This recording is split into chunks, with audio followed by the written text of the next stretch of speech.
আসসালামু আলাইকুম। আমি আজ আপনাদেরকে চিংড়ি মাছ দিয়ে পটলের লতার রেসিপি বানিয়ে দেখাবো। দারুণ স্বাদের এই রেসিপিটা আর খুব সহজ পদ্ধতিতে বানিয়ে দেখাবো। তো চলুন তাহলে রেসিপিটা দেখে নিই। তার জন্য এখানে আমি নিয়েছি পটলের লতা। লতাগুলোকে আমি পরিষ্কার করে কেটে নিব। তো আমি একটা কেটে দেখাচ্ছি। এরকম ভাবে কেটে খোসাটা ছাড়িয়ে নিতে হবে। তো এভাবে করে আমি সবগুলো ছাড়িয়ে নিব। লতাগুলো আমি এইভাবে করে সবগুলো পরিষ্কার করে নিয়েছি।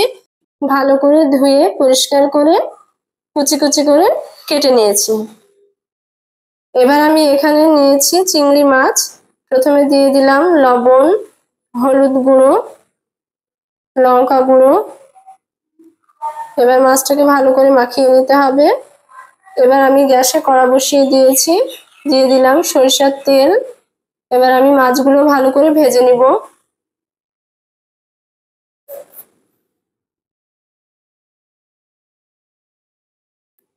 তো মাছটা আমার ভালো করে ভাজা হয়ে গেছে। এবার আমি মাছগুলো তুলে নেব।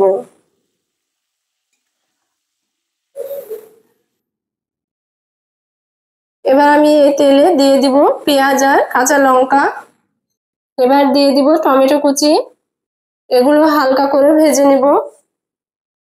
হালকা ভাজা হয়ে গেছে। এবার আমি এখানে দিয়ে দিব রসুন কুচি আর পেঁয়াজ আর জিরে একসঙ্গে বেটে নিয়েছি, সেটা দিয়ে দিলাম। হলুদ গুঁড়ো, লবণ। এবার আমি মশলাটা কষে নেব।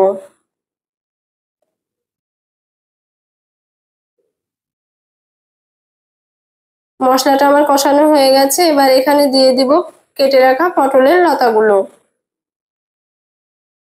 এবার পটলের লতাটা মশলার সঙ্গে ভালো করে কষে নিতে হবে। তো আপনারাও বাড়িতে একবার এইরকম ভাবে পটলের লতা রান্না করে দেখবেন, খেতে খুবই ভালো লাগে। তো আমার এটা কষানো হয়ে গেছে। এবার আমি এখানে পানি দিয়ে দেব। তো একটু ভালো করে নাড়াচাড়া করে নেব। তো এটা আমার ফুটে উঠেছে। এবার আমি এখানে চিংড়ি মাছগুলো দিয়ে দেব। এটাকে এবার সিদ্ধ করে নেব। তো আমার এটা রান্না হয়ে গেছে। এবার তুলে নেব। তো দেখলেন তো কত সহজে বানিয়ে ফেললাম চিংড়ি মাছ দিয়ে পটলের লতা। তো আপনারাও একবার এইভাবে বাড়িতে বানিয়ে দেখবেন। যারা এই লতা পছন্দ করে না তারাও চেটেপুটে খাবে। তো ভিডিওটি আপনাদের কেমন লাগলো অবশ্যই কমেন্টে জানাবেন। ভালো লেগে থাকলে একটা শেয়ার করে দিবেন আর চ্যানেলটিকে সাবস্ক্রাইব করে দিবেন।